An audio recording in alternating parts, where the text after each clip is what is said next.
Hi everyone, it's Kerri here with another episode of Yay Leftovers. Let's do some frozen vegetable soup. Start by sauteing onions and garlic in olive oil. I've got edamame beans in my freezer. It seems like I have a lot left over from last. Oops. That's a broccoli iceberg. I steamed some broccoli and froze it myself. And then green beans.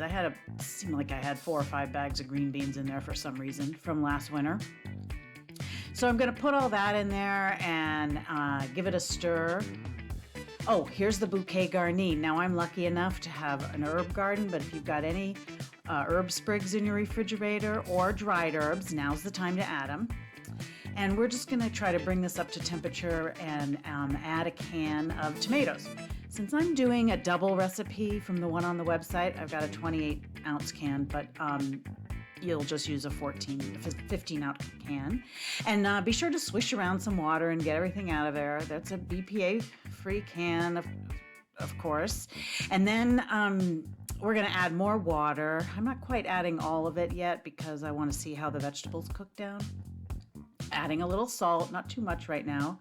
And then I'm going to kind of break the rules a little bit and use some fresh vegetables too. Since I had a couple carrots and a little wedge of cabbage in my produce drawer, I'm going to add them too.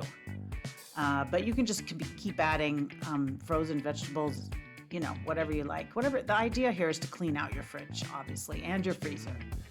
Here comes some cabbage. This is just regular green cabbage, chopped up. You can chop everything in whatever size you want, as long as they're all, similar cooking time, I guess.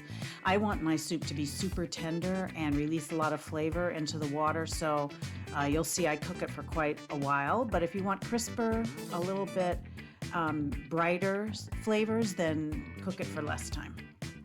Okay, so it's going to come to a boil, and then we're going to put a lid on it. Wait for it. Okay. So I went 45 minutes, and here's what it looks like after that. And you only have to stir it a couple times, really. I tasted it. I'm going to add some more salt. Look how different it looks. Really looks like minestrone now. It smells so great. And there's that bouquet garni floating around in there. And, it looks more like stew than soup, actually, doesn't it? But I didn't add any more water, but you certainly could. Or more tomatoes. And then there's the broth. You get a nice big broccoli tree in there.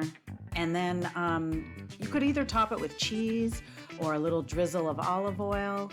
There's ideas in the recipe for ways to bulk it out with meat and other proteins. And there you go. Frozen vegetable soup. Care of the Bittman Project. Thank you.